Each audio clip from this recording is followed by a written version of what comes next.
مشاهدينا الاعزاء، برحب بحضراتكم جديدا برنامجنا في الصميم. في الصميم لغه الثوره المصريه، لغه الصدق والحريه، وباب مفتوح لكل الاراء والتيارات السياسيه.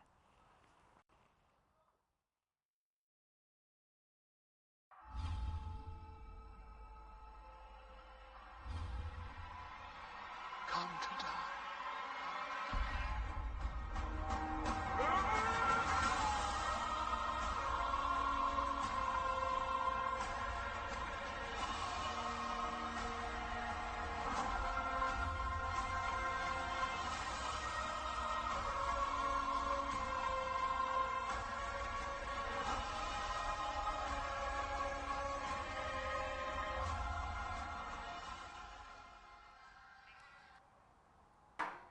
بجدد التحيه لحضراتكم، وزي ما اتعودنا في الصميم مع بدايه كل حلقه بنقول ايه اللي كان شاغل بال الناس على مدار الاسبوع.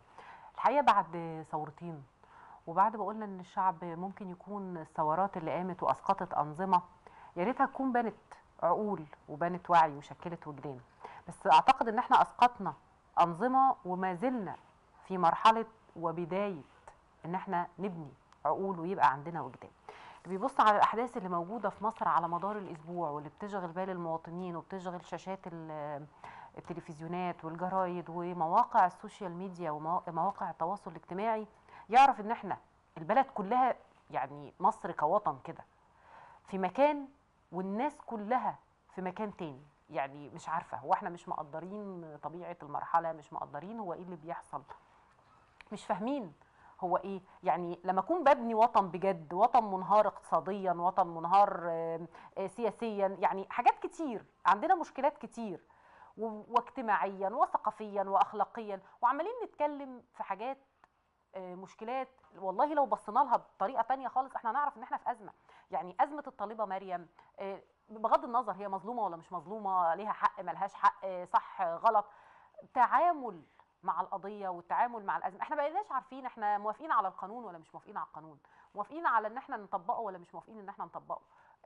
كل تشكيك في كل منظمات او مؤسسات الدوله، احنا مش عارفين المسؤول فاسد ولا مش فاسد، احنا مش عارفين، بنلقي بالتهم من غير ما يبقى فيه ادله. بنت مظلومه ولا مش مظلومه، البنت مريضه نفسيا ولا مش مريضه نفسيا.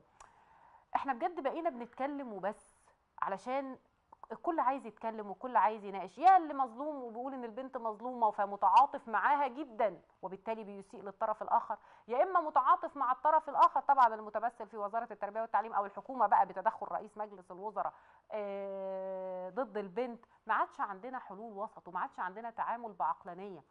ربما ده كمان بيقودني ان احنا عندنا النظام الاداري بتاعي، طالما الموضوع بدا يوصل ان انا عندي اي مشكله توصل لرئيس مجلس الوزراء ورئيس الجمهوريه، يبقى انا عندي كل الناس اللي تحت دولت مالهمش لازمه، الجهاز الاداري نفسه ملوش لازمه. ده كمان هياخدني لفكره، هو امل علم الدين لما جت مصر ومقابله رئيس مجلس الوزراء ليها، السؤال انت قابلتها ليه؟ ايه النتائج اللي انت طلعت بيها؟ هي بتمثل ايه؟ طالما قابلتها يبقى في نتائج لهذه الزياره. الزياره دي كانت رسميه ولا ما كانتش رسميه؟ امل علم الدين محاميه عن شخص معين بيحاكم امام القضاء الان. تدخل رئيس مجلس الوزراء لازم يبقى مبرر، يقول لنا هو تدخل ليه، هو كانت الزياره بسبب ايه، هل الزياره ليها اسباب يعني موجوده ولا الزياره لا. يعني انا مش فاهمه، في امور كتيره جدا احنا محتاجين ان احنا تبقى فيها تنظيم اكتر، تنظيم اكتر، رحمه بالاجيال اللي جايه، رحمه ان احنا نخليهم بقى يتعلموا اللي احنا ما تعلم، اللي احنا مش عارفين نتعلمه، ان احنا نبني فيهم اخلاق ونبني فيهم عقلانيه ونبني فيهم اتزان ونعمل امور تانية خالص. الموضوع الاهم من كده، مواقع السوشيال ميديا كلها تداولت طبعا الخبر الخاص بغرق الاطفال السوريين، وظهروا يعني في صور صعبه جدا. وعندنا مشكله اكبر، مشكله اكبر بنعاني منها كبيره جدا، وهي مشكله الدول العربيه. اتفقنا على الا نتفق، بقالنا سنين مؤسسه جامعه الدول العربيه موجوده والى الان مفيش اي حاجه. الصور اللي تداولتها مواقع السوشيال ميديا امبارح، صوره الطفل وهو يعني عملوها طبعا فوتوشوب وهو محطوط على مائده الحوار في جامعه الدول العربيه، المفترض انها بتجمع الدول العربيه كلها، والطفل موجود في وسطهم، والكل واقف عاجز عن حل المشكله السوريه، كل واقف عاجز مع ان دول ليها قيمتها. يعني خلينا نتكلم بالمفهوم البسيط، الدول دي عندها اقتصاد قوي، الدول دي عندها، دول الخليج عندها نفط، عندها ثروة اقتصادية. دول أخرى عندنا دول عربية طبعا عندها مشاكل كبيرة نتيجة برضو للتفكك والتفتت اللي احنا فيه.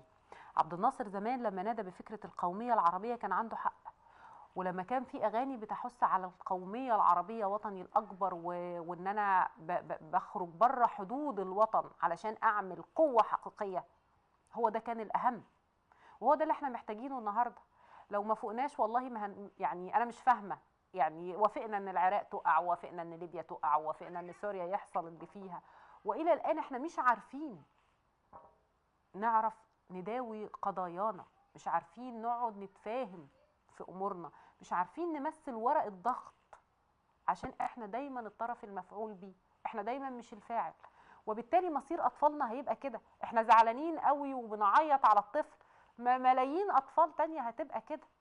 طول ما احنا هنفضل كده صعب قوي ان احنا نتكلم عن مشاكل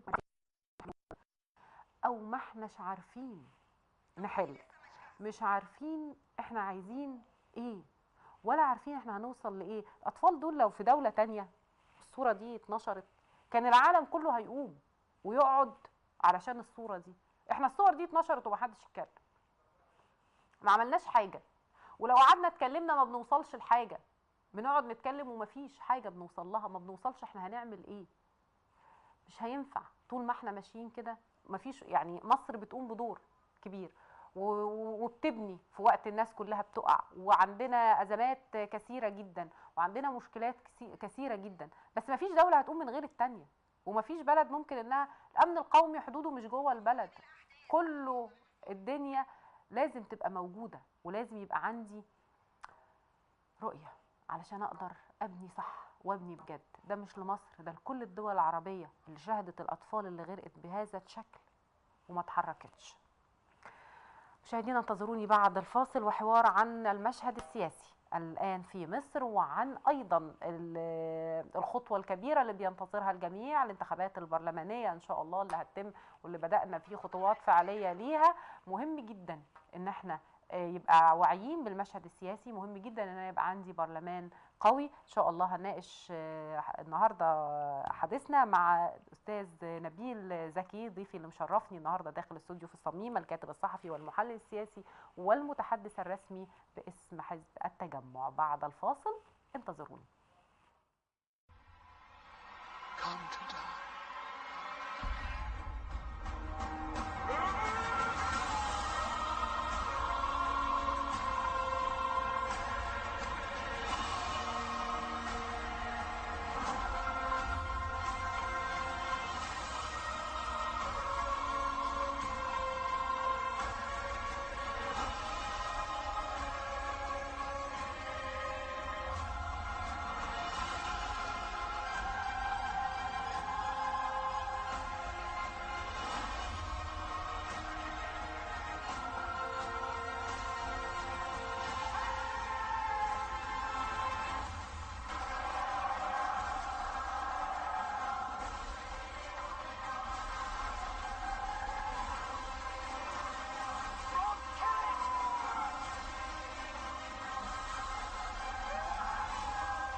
مشاهدينا الكرام، بجدد التحيه لحضراتكم مره اخرى، واسمحوا لي ارحب بضيفي اللي مشرفني في استوديو في الصميم، الاستاذ نبيل زكي، الكاتب الصحفي والمحلل السياسي والمتحدث الرسمي لحزب التجمع. اهلا بحضرتك، اهلا بيك، منورني ومشرفني. شكرا. استاذ نبيل، اكيد وجود حضرتك معايا النهارده هيخليني اشوف المشهد بشكل مختلف. رؤيه استاذ نبيل في المشهد الان في مصر. المشهد الان في مصر يتلخص في بالي فيما يتعلق بالسياسه الخارجيه ناجحه، تمام، وبتتقدم، وخاصه ان احنا حررنا السياسه الخارجيه المصريه من التبعيه لاي دوله اجنبيه، بمعنى ان مصر لم تعد تدور في فلك اي قوه اجنبيه النهارده. اصبحنا نملك حريه قرارنا، حريه ارادتنا، نضع المصلحة الوطنية العليا فوق كل اعتبار، المصلحة أيضا القومية العليا فوق كل اعتبار. لما دولة مش عايزة تدينا أسلحة بتاعتنا متفق عليها في السابق، عندنا بنروح بنجيب من روسيا ومن الصين من فرنسا وهكذا. أيضا في دول أخرى بدأت تظهر في العالم. يعني هضرب لك مثل بمجموعة بريكس. مجموعة بريكس دي تضم روسيا والصين، البرازيل، جنوب أفريقيا، الهند. دول بازغة اشتهرت في السنوات الأخيرة بأن إيه أعلى معدلات نمو في العالم. ما أقدرش أنا أتجاهل الدول دي وتقتصر علاقتي زي ما حصل في سنوات معينة على الولايات المتحدة الأمريكية فقط، أو حتى دول أوروبية معينة فقط. لا، لازم أكون منفتح على العالم كله. لهذا يعني في هذا تكمن المصلحة المصرية. الآن مثلا زيارة الرئيس السيسي للصين، تمام. في اتفاقات حوالين، في قرض عشان الصناعات المتوسطة والصغيرة 100 مليون، في اتفاقات حوالين المشروعات في منطقة القناة السويس الجديدة، في أيضا اهتمام كبير بموضوع العاصمة الإدارية الجديدة، في اهتمام بشكل عام بزيادة الاستثمارات الصينية في مصر ودعم الصناعات المصرية. في زيارة روسيا في اتفاق على أنه كل الصناعات اللي احنا بنيناها في الستينات بمعونة روسيا يعاد تجديدها وإحيائها وتطويرها وهكذا. وبالتالي أنا في تقديري أن مصر وجدت أصدقاء كبار في العالم وأصدقاء يملكون المستقبل، وبالتالي أصبح لها مكانة دولية محترمة. فيما يتعلق بالداخل، المشكلة إيه؟ إحنا بقى في الداخل في حكومة. تمام. المفترض أن هذه الحكومة تدي اهتمام أكبر من الاهتمام الحالي بالوسائل المعيشية اليومية. يعني أنا بتعاطف مع ربات البيوت اللي بيصرخوا النهاردة من الغلاء، ارتفاع أسعار سلع أساسية زي الخضروات واللحوم والفواكه إلى آخره. يعني بحيث أصبح مش الفقير صعب عليه يشتري السلع دي، حتى الطبقة الوسطى. وبالتالي مفروض إن لسه الحكومة عندنا طبقة وسطى، يعني بقاياها الفلول اللي باقيه منها واخد بال حضرتك؟ ده صحيح، لا معاك حق. فبالتالي في مشكله مهمه. اذا رئيس الدوله معني بالقضايا الاستراتيجيه الكبرى ومعني بالمشروعات القوميه الكبرى العملاقه، ده اختصاصه. وهذا جيد. تمام. طيب اذا مين يهتم بالمشكلات اليوميه للجماهير؟ مين يهتم بتحطيم الروتين والبيروقراطيه؟ مين يهتم بتسهيل الحياة بالنسبة للمواطن العادي، حتى أزمة المرور إلى آخره؟ التلوث زي حضرتك أشرت في المقدمة لموضوع بالغ الخطورة. أنا فعلا يعني ما يعني يعني لا تتصوري مدى الألم من صورة الطفل اللي راسه مدفوسة في نصها في المية وجسمه في الرملة، من ضمن ضحايا الهجرة غير الشرعية. طب الهجرة غير الشرعية دي ليه؟ ناس مش لاقية عمل، صح. مش لاقية لقمة العيش، تهرب بحثا عن الأمل في لقمة عيش أو في عمل. لازم ما نبقاش هذه المنطقة، هنا مش مشكلة قصر على مصر، لا، منطقة تحولت إلى قوة طاردة لسكانها. صح. يعني أنا يعني بصراحة مش عارف، يعني شعوري بالنسبة لأوروبا والدول اللي بيهاجروا إليها هؤلاء الناس، هؤلاء البشر، شعور بالخجل.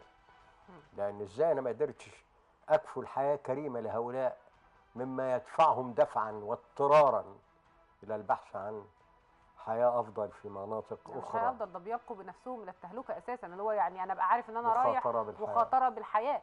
صحيح.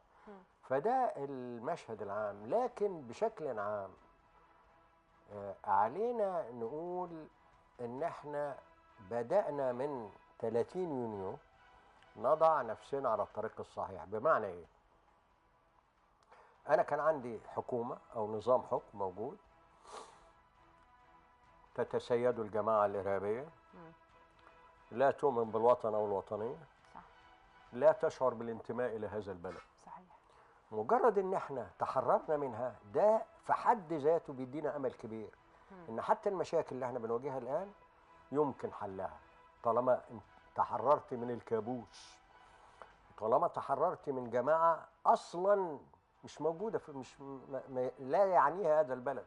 تعرف حضرتك الرئيس الفلسطيني محمود عباس قال لنا ان محمد مرسي قال له عايز تاخد تلت سينا دي خدها، اعملها وطن للفلسطينيين، يعني الحل اللي عايزاه اسرائيل. نائب رئيس جمهوريه السودان قال لنا يا مرسي، قال له عايز خد حلايب وشلاتين. الله، يعني دي مش عزبه انت ورثتها عن والدك لا سمح الله يعني، وبالتالي بتوزعها على غيرك. هذا هو الوضع اللي كان موجود، احنا تحررنا منه. في مشاكل موجوده، احيانا الحكومه مقصره في قضايا كثيره، لكن انا رايي انه على الاقل في محاولات قد تكون غير ناجحه الان، بس محاولات مخلصه لحل بعض المشاكل. الراي العام المستنير هنا بقى دور الاعلام يلعب دور بناء في توجيه الحكومه، توجيه انظارها لجوانب القصور، للنواقص، للمشاكل، للقضايا اللي تحتاج الى حلول. انا هضرب لحضرتك مثلا، انا جربت اروح بنفسي من غير ما اخد حد يساعدني اجدد رخصه السياره، مش قعدت 4 ساعات و200 شباك و200 موظف. ايه، حسيت ان روتين البيروقراطيه اسوأ من اي وقت. الله، طب ليه ما يبقاش شباك واحد واثنين 3 موظفين، ادفع الفلوس هنا واستلم الرخصه من الشباك التاني وخلاص انتهى الموضوع. هو انا ليه لازم اصعب الحياه يعني؟ اهو كده تصعيب الحياه. برافو عليك. في طب انا هضرب لك مثل تاني. وانا جاي دلوقتي عارفه مطلع كوبري اكتوبر من غبره، موقفين العربيه عشان العربيات اللي جايه من مدينه نصر هي اللي تعدي. لو في جدوى حقيقيه من هذا ان ده يخفف الزحمه كنت اقول لك انا مقتنع، لكن انا مش مقتنع ان ده يخفف الزحمه، لانه الوضع هو صح. يعني ده لا يؤدي. لا، دي بتفكرني بقى بالطريقه ايه اللي انا بسميها العثمانيه، عارفاها؟ احكيها لك. العثمان لايام الاتراك والاستعمار العثماني لمصر، هو فقد مثلا منصبه القيادي، لكن هو عايز يتحكم في البشر باي وسيله، لان ده داء عنده. صح. فيجيب 5 قلل يحطهم عشان اللي عطشان يشرب ويقعد على الارض. فيمر المواطن يجي يشرب، يقول له لا ما تشربش من القله دي، اشرب من القله دي. ليه؟ مجرد انه يتحكم في العطشان ده لازم يشرب من القله دي مش دي. وهكذا احنا ماشيين بالطريقه دي حتى الان. طيب، كان مقنع يعني؟ ربما انا كنت بشوف ان ممكن يعني النظام السابق او الانظمه اللي كانت موجوده كانت ممكن انها تسعى دايما انها تغرق المواطن في مشكلات وفي صعاب لمجرد الهائه عن اوضاع اخرى واشياء اخرى. لكن هل من المجدي الان ان ده يفضل موجود وان ده يبقى هو الفكر السائد؟ خليني هسال السؤال بتاني، هو احنا عندنا دلوقتي رؤيه لآليات حلول؟ لا، هو المشكلة أنا عايز أرجع للمقدمة اللي قلتيها حضرتك، لأن فيها حاجة مهمة لفتت نظري. أنت اتكلمتي عن إزاي إحنا الناس بتتكلم في كل حاجة ومن غير نتيجة ومن غير حلول. صح. ده بيفكرني بحكمة قالها رضي الله عنه الخليفة عمر بن الخطاب: إذا أراد الله بقوم سوءا سلط عليهم الجدل ومنعهم من العمل.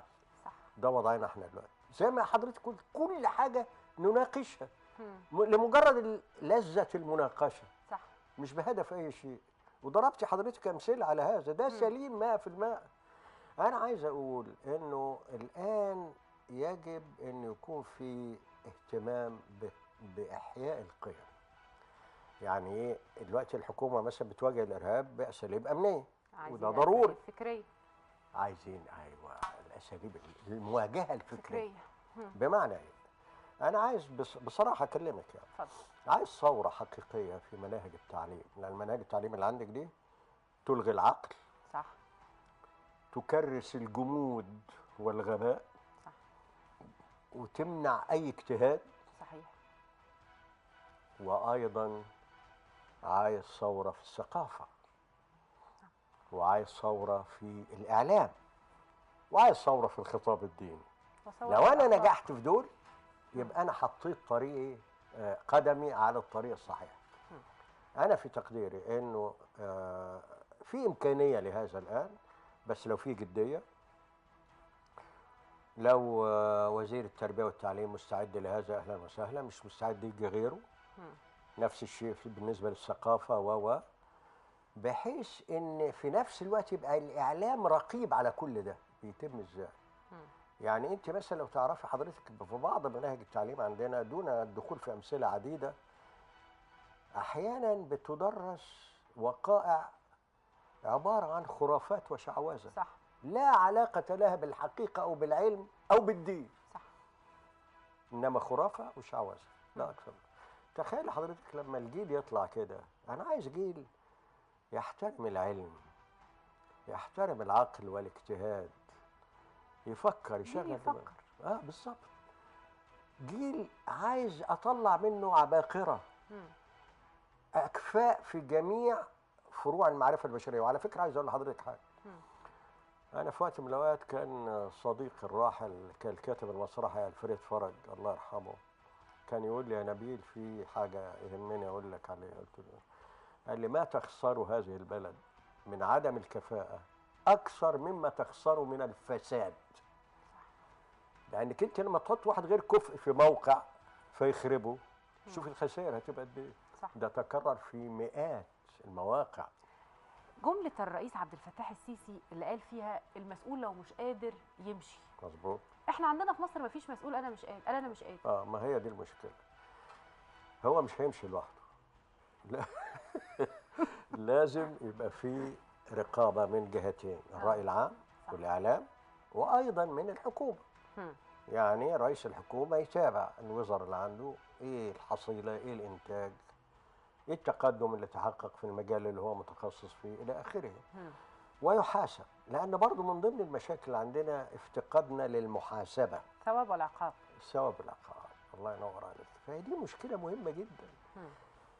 اذا عايز اوصل بكل ده في حاجات بسيطه لو استعملناها ولجأنا اليها واستخدمناها هنحل مشاكل كتيره. حاجات بسيطه لا تحتاج الا الى اراده سياسيه. اراده سياسيه. الشعب المصري بخير. وعايز اقول لك حاجه كمان لصالحنا مم. ايجابيه. ايه. الوعي السياسي كده اهو. مم. ثورتين تاريخيتين عظيمتين عملاقتين. انا لفيت في الريف المصري على فكره في ايام الاستفتاء على الدستور مم. وايام انتخابات رئاسه الجمهوريه لشرح بعض الحاجات دي. فوجئت ورحت في الريف، اعماق الريف. مم. رحت حتى وصلنا لبلد اسمها نصر النوبه هناك عند اشقائنا النوبيين. مم. وعي غير عادي. فانا عايز اراهن على دي تمام. وهراهن عليها في لما تيجي تتكلموا عن الانتخابات. ده انا لازم هتكلم في الانتخابات، بس خليني هسأل السؤال بقى بتاع الانتخابات بداية كده. اين الاحزاب السياسية المصرية؟ شوفي شاور لي عليهم. لا ما انا هقول لك بصراحه. هو في حاجه لصالحهم وحاجه ضدهم. ايه اللي لصالحهم؟ تمام. يعني او ايه لتخفيف الحكم الصادر ضدهم. ماشي. ان في يناير سنه 53 تم الغاء الاحزاب السياسيه. صح. لما اعيدت في سبتمبر ان لم تخن الذاكره سنه 76 ما كانش في جديه في الحياه الحزبيه. ماشي. الدليل شوفي، ودي قاعده ارجوكي تقتنع بيها، طول ما في حاجه اسمها حزب الرئيس، حزب حاكم هو حزب الرئيس، ايوه، يبقى بقيه الاحزاب كانها غير موجوده. بالظبط. لما تحصل انتخابات جميع الاجهزه الاداريه والامنيه تنحاز لمين؟ بتكرس لهذا الحزب، حزب الرئيس، صح. حزب الحاكم. فعشان كده احنا كنا بنسميها اياميها عندنا في التجمع نظام الحزب الواحد في ثوب او في قالب تعددي. يعني هو نظام الحزب الواحد في جوهره. صح. لاول مره بعد 25 يناير 2011 انتهى هذا الوضع. لكن الاحزاب ما استفادتش منه. هي كانت دي فرصه، لانه طيب احنا قبل كده كنا بنتذرع بان الاحزاب محاصره داخل مقراتها سواء في عهد السادات او مبارك. اتكلم بصراحه. صحيح. طب دلوقتي الحجه مفيش، ايه الذريعه؟ مفيش تلكيكه اذا صح التعبير. وبالتالي انت والجماهير اهو مفيش حد منعك. مع الاسف ما حصلش ما كان مرجوا، مم. اما لانه الاحزاب كانت اتضعضعت او ضعفت في الفتره بتاعه الانظمه السابقه مم. وما قدرتش تلتقط انفاسها وتستعيد نشاطها وحيويتها، او لان في عوامل داخليه في هذه الاحزاب تعوق النمو والتطور. الحاجتين موجودين. وعشان كده لما جت الفتره الحاليه انت عندك مشكله انه مثلا في اهتمام بتاسيس احزاب جديده. طب فين الاهتمام بالبرامج؟ ما انا بدل ما اسس حزب جديد، اذا في برنامج لحزب قائم وانا قريب منه انتهى الموضوع، مم. مش محتاج اسس حزب جديد، اروح انضم للحزب اللي موجود. اذا هنا تحس النزعه الفرديه الشخصيه الذاتيه موجوده. مم. لما ينشق ناس من حزب ويأسسوا حزب، النزعه الذاتيه ليه؟ لان مفروض في اي حزب في العالم الاقليه تخضع للاغلبيه، صح. والا كل يوم هيبقى في حزب. بالظبط. ما حصلش ده في حالات موجوده عندنا في مصر هنا. اسالك سؤال بمنتهى الصراحه يا استاذ نبيل، هي الاحزاب اللي موجوده السياسيه الان عايزه مصلحه وطن ولا عايزه مصلحه حزب؟ شوفي الاغلبيه العظمى من اعضاء الاحزاب اللي موجوده، انا بتكلم عن الاعضاء طبعا، ما فيش يعني لا الاشخاص. الاغلبيه العظمى عايزه مصلحه الوطن، ده مؤكد وانا محتك بيهم. مم. لكن مش الكل. يعني في هنا النزعه الفرديه بالنسبه للبعض اهم من مصلحه الوطن. يعني مثلا واحد يهمه مثلا انه يبقى رئيس حزب او نائب رئيس حزب او عضو في المكتب السياسي للحزب، ده اهم عنده من انه الحزب يتطور وينمو. مم.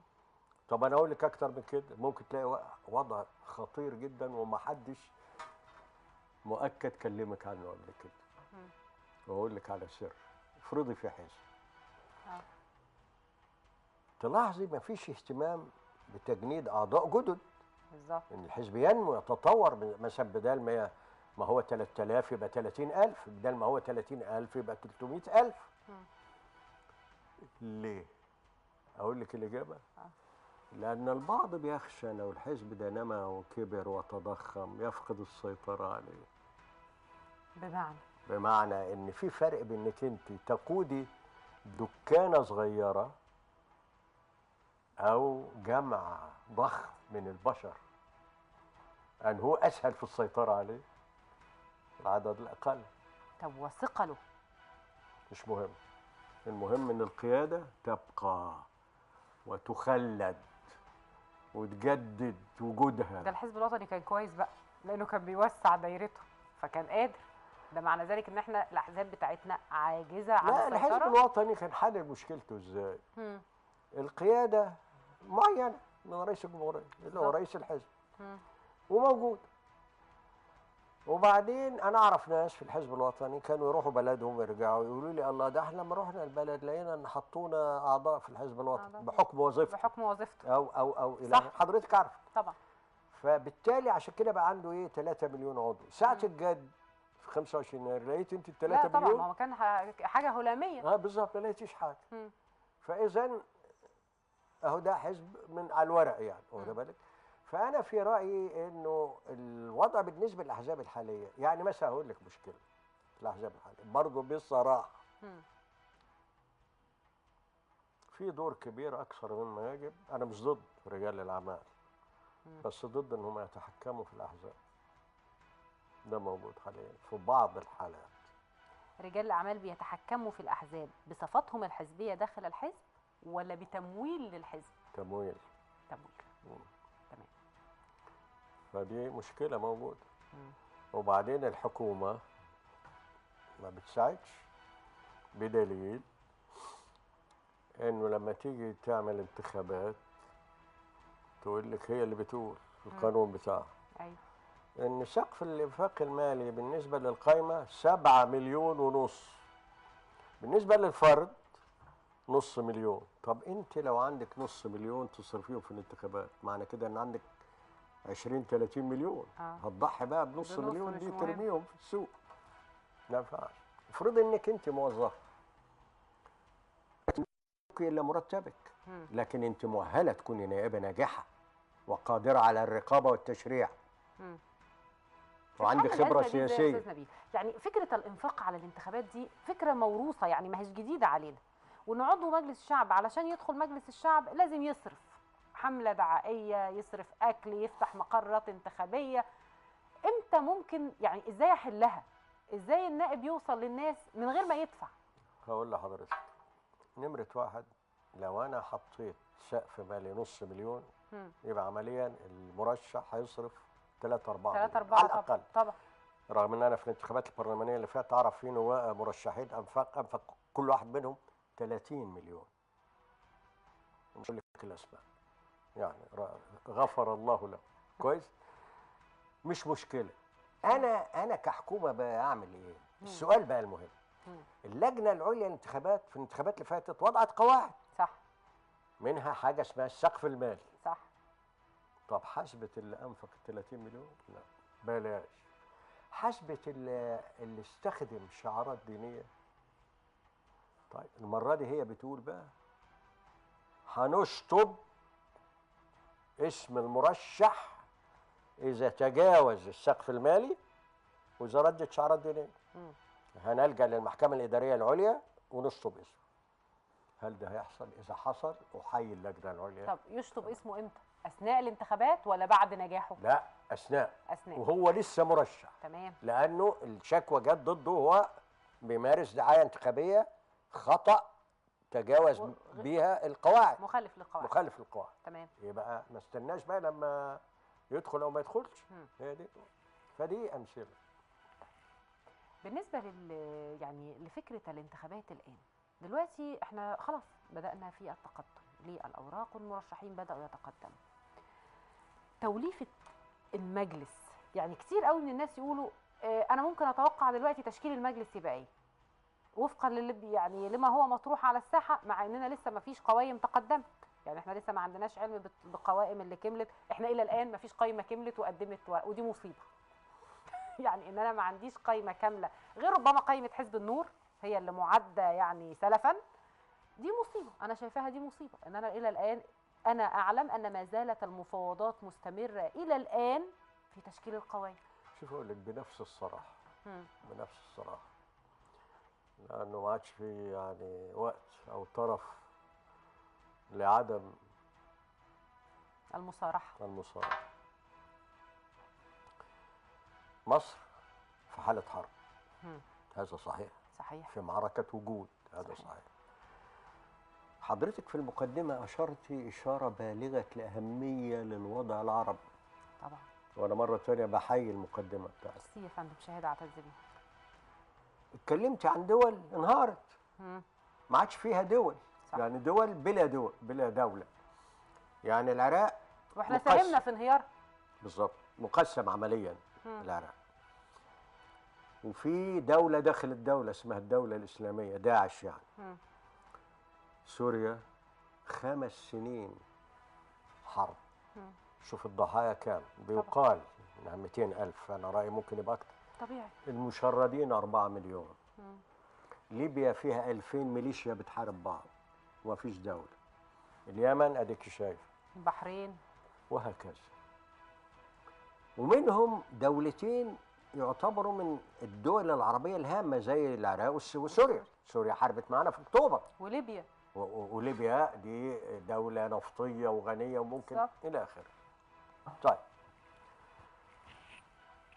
انا دايما بتكلم مع الناس بقول لهم يا جماعه تذكروا تجارب الشعوب الاخرى. ايه تجارب الشعوب الاخرى؟ في اوروبا مثلا في بدايه المطلع الثلاثينات لما بدا يظهر خطر الفاشيه، هتلر، موسوليني، فرانكو، جميع الاحزاب الاوروبيه عملت ما يسميه جبهه وطنيه متحده، ناشونال يونايتد فرونت، ضد الفاشيه. هنا فكره الجبهه مهمه ليه؟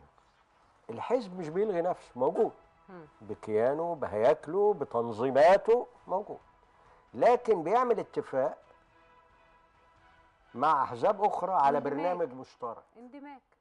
لا مش اندماج، برنامج مشترك، تحالف مثلا. تحالف. تحالف. ده اقرب الكلمه هنا، اقرب للواقع. تحالف. مم.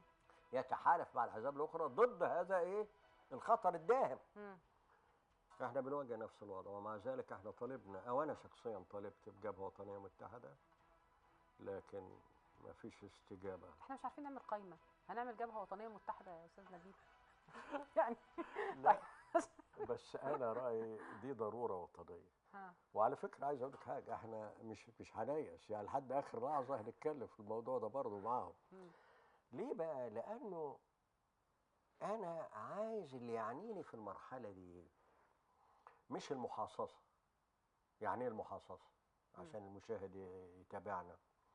يعني انا ما اجيش اتفق مع حزب تاني ان انا هتحالف معاه، بس بشرط مم. انا هاخد 50 كرسي في البرلمان الجاي بالظبط. وهو ياخد 70. اه. ما ينفعش، دي اسمها المحاصصه. لا، انا هعمل ايه؟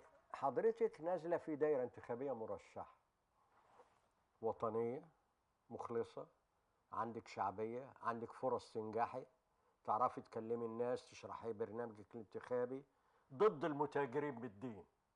مم. ما تدخلش نفسك، بل بالعكس اوحد جهدي معاكي، لان اللي يعنيني ان يعني اللي ينجح يكون بالمواصفات دي. بالظبط. او الهدف واحد. الهدف واحد، مش لازم انا. اه. دي اسمها عدم المحاصصة، ودي اسمها فكرة الجبهة الوطنية تعتمد على هذا النهج. واخد بالك؟ احنا المنهج ده عندنا بنسبه قد ايه؟ مش لازم انا. المنهج ده عندنا بنسبة 1%. يا استاذ نبيل. 1% بس؟ طب فين؟ 1%؟ ده ال1% مش موجود، ده انا بقى، ده انا مش شايفاه. خالص. لا انا شايفاه ولا شخصياً، انا الواحد في شايفاه. البيت. انا مش شايفاه. اصل لو المبدأ انا مش مهم. أذكرك بحاجة، اللي كان فاهم الموضوع ده مين بقى؟ مين؟ الرئيس السيسي.